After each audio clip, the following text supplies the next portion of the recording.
آگے اللہ نے ارشاد فرمایا نساؤکم حرث لکم، تمہاری عورتیں تمہارے لیے بمنزلہ کھیت کے ہیں۔ حرث عربی میں کھیت کو کہتے ہیں،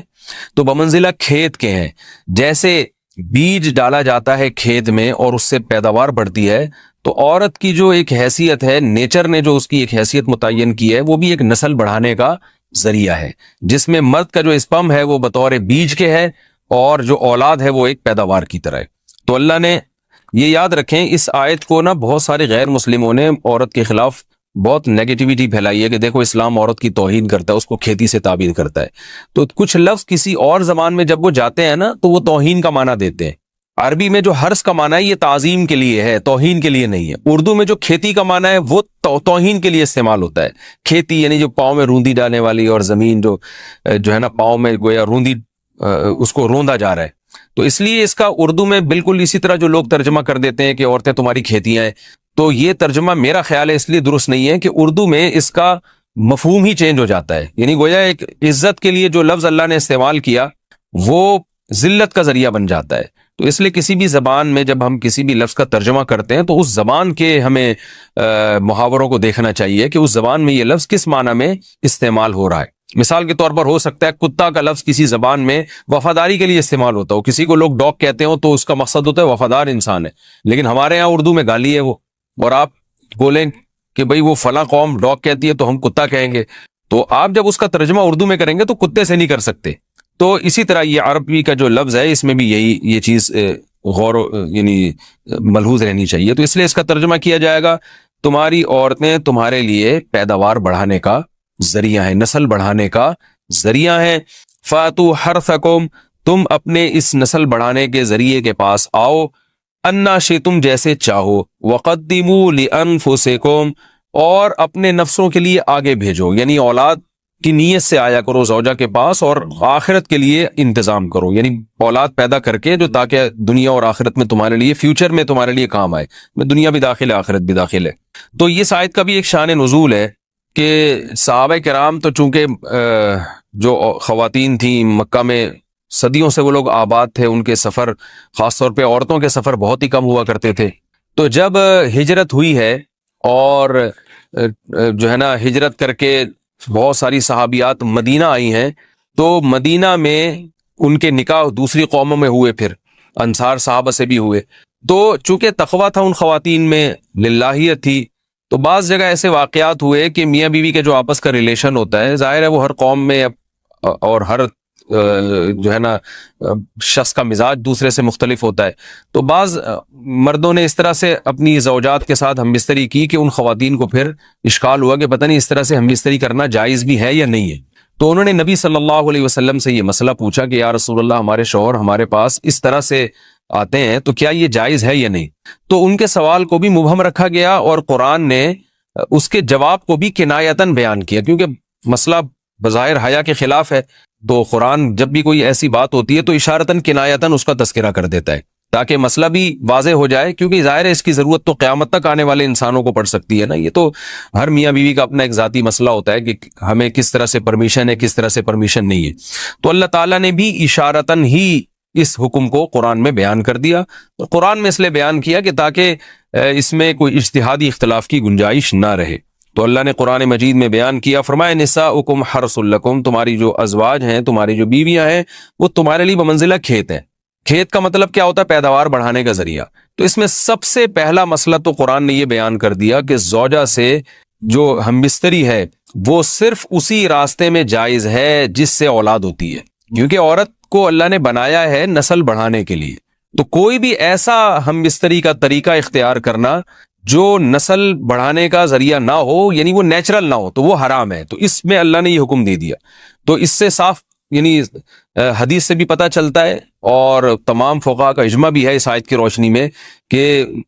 مسئلہ تھوڑا حیا کے خلاف ہے، لیکن میرا خیال ہے بتانا ضروری ہے کہ پچھلے راستے سے عورت سے ہم بستری کرنا بالکل حرام ہے، ناجائز۔ اور نبی صلی اللہ علیہ وسلم کی اس پہ بہت شدید لعنت ہے، بہت شدید وعید ہے۔ تو یہ بالکل اللیگل ہے اسلام میں کہ عورت کے پچھلے راستے سے اس سے ہم بستری کی جائے۔ جو لوگ لڑکوں سے بدفعلی کے عادی ہوتے ہیں ان کو یہ چسکا لگ جاتا ہے، تو یہ حرام ہے، ناجائز ہے، کیونکہ اللہ نے بتا دیا کہ یہ تمہارے لیے بمنزلہ کھیت کے ہیں۔ تو اس میں قرآن نے وہ جو سوال تھا نا اس کی طرف اشارتاً جواب دے دیا، اور آگے فرمایا فاتو حرثکم، تم اپنے کھیت کے پاس آؤ، یعنی پیداوار بڑھانے کا جو ذریعہ ہے اس جگہ کی طرف آؤ، انا شئتم، جیسے چاہو، یعنی باقی جس طرح سے تم چاہو زوجہ سے ہم بستری کر سکتے ہو، اس میں کوئی خاص طریقہ متعین نہیں ہے۔ میاں بیوی کا ایک دوسرے سے کوئی پردہ نہیں ہے، ہن لباس لکم وانتم لباس لہن، یہ دونوں ایک دوسرے کے لیے لباس ہیں۔ تو اس میں طریقہ کار کوئی بھی ہو سکتا ہے، کسی بھی طرح سے کرنا چاہو ایک دوسرے سے لطف اندوز ہو سکتے ہو، لیکن فاتو حرثکم، آنا موضع حرث میں ہے۔ حرث کا مطلب وہ اس جگہ کی طرف آنا ہے جہاں سے نسل بڑھتی ہے، کسی اور راستے کی طرف۔ اس سے صاف طور پر جو ہے نا وہ جو فاسق فاجر لوگوں کی جو برائی ہے، جو لڑکوں سے بدفعلی کے نتیجے میں پیدا ہوتی ہے، اس کا اللہ نے قلع قمع کر دیا کہ اس کی اسلام میں بالکل اجازت نہیں ہے۔ کہ رات کا وقت ایسی چیز ہے جو اللہ نے عبادت کے لیے بنایا یا آرام کرنے کے لیے، سونے کے لیے بنایا۔ رات میں اگر آپ سیلیبریٹ کریں گے کسی بھی عمل، یعنی کوئی خوشی منائیں گے، تو اس میں انسان کی گناہوں کی طرف توجہ زیادہ جاتی ہے۔ جیسے آپ دیکھیں کرسمس میں شرابیں پی جاتی ہیں، اور جو بھی غیر مسلموں کے تہوار ہیں اس میں بھی چراغاں ہوتا ہے رات کے وقت۔ تو جبکہ ہمارے ہاں جو عید الفطر ہے وہ دن کی روشنی میں ہم نماز پڑھ کے اس کی ابتدا کرتے ہیں۔ تو آپ کہہ سکتے ہیں کہ شب برات کو کوئی تہوار تو نہیں مانتا، تو دیکھیں تہوار زبان سے ماننا ضروری نہیں ہے، آپ اپنے عمل سے جب کوئی ایسا کام کرتے ہیں جو تہواروں میں کیا جاتا ہے تو اس کا مطلب یہ ہوا کہ آپ اس کو تہوار مان رہے ہیں، یعنی آپ اس کو ایک خوشی کا دن مان رہے ہیں۔ تو نہانا دھونا یا کھانے پکا پکا کے لوگوں میں تقسیم کرنا یا خود کھانا، اور خاص طور پہ حلوہ یعنی میٹھا، یہ چیزیں تہواروں کے موقع پر ہوتی ہیں۔ جیسے ہم عید الفطر والے دن صبح سوئیاں بناتے ہیں، میٹھا بناتے ہیں، کھاتے ہیں، لوگوں کو کھلاتے ہیں، نہاتے ہیں، کپڑے اچھے کپڑے پہنتے ہیں۔ جمعے والے دن بھی، جمعے میں بھی عید کا عنصر ہے حدیث میں، اس کو بھی عید قرار دیا، اس دن بھی ہم نہا دھو کے کپڑے پہنتے ہیں۔ تو جو لوگ 15 شعبان کی رات کو نہاتے دھوتے ہیں، اسپیشلی اس رات کو کہ بھئی آج کوئی تہوار ہے یا آج کوئی خوشی کا دن ہے، اور مٹھائیاں کھاتے ہیں یا حلوے پکاتے ہیں، تو وہ زبان سے اس کو تہوار نہ بھی کہیں، اپنے عمل سے یہ بتاتے ہیں کہ یہ تہوار ہے، جبکہ یہ تہوار نہیں ہے۔ اسلام میں کوئی اس کی ایک ضعیف روایت بھی نہیں ہے کہ آپ صلی اللہ علیہ وسلم نے، میرے علم میں نہیں ہے، کم از کم ہو سکتا ہے کوئی موضوع من گھڑت روایت موجود ہو جس میں کوئی کہیں بھی نہیں ہے کہ آپ صلی اللہ علیہ وسلم نے اس رات کو ہمیں نہانے کا حکم دیا ہو، یا اچھے کپڑے پہننے کا حکم دیا ہو، یا کھانے پینے کا یا حلوے کھلانے کا، ہمیں حلوے مانڈے کا ہمیں حکم دیا ہو۔ تو اللہ کا واسطہ یہ بدعت ہے، اس کو ختم کریں اپنے معاشرے سے۔ اور اسلام میں تہوار کا ٹائم دن میں ہوتا ہے۔ عید الفطر، عید الاضحیٰ ہے جس میں ہم دن میں قربانی کرتے ہیں اور کھاتے ہیں، پیتے ہیں، نہاتے ہیں، دھوتے ہیں۔ راتوں کے یہ کام نہیں ہے، رات کو آپ سوئیں یا عبادت کریں۔ تو ایک چیز تو یہ تھی جو میں بتانا چاہ رہا تھا۔ دوسری چیز، اس رات کو قبرستان جانا۔ دیکھیے اس بارے میں حدیث پیش کی جاتی ہے، مشہور حدیث ہے، لوگ سنتے رہتے ہیں کہ نبی صلی اللہ علیہ وسلم رات کو اٹھے، اور امی عائشہ رضی اللہ تعالیٰ عنہ بھی آپ کے پیچھے چلی گئیں، اور آپ صلی اللہ علیہ وسلم جنت البقیع میں مغفرت کی دعا مانگ کے تشریف لے آئے واپس۔ تو یہ حدیث انتہائی درجے کی ضعیف حدیث ہے، اور ایک تو ضعیف حدیث ہے، دوسری بات یہ کہ اگر ہم تھوڑی دیر کے لیے فرض کر لیں یہ صحیح حدیث ہے، اور ہم کہتے ہیں کہ بھئی نبی صلی اللہ علیہ وسلم نے یہ عمل کیا ہے،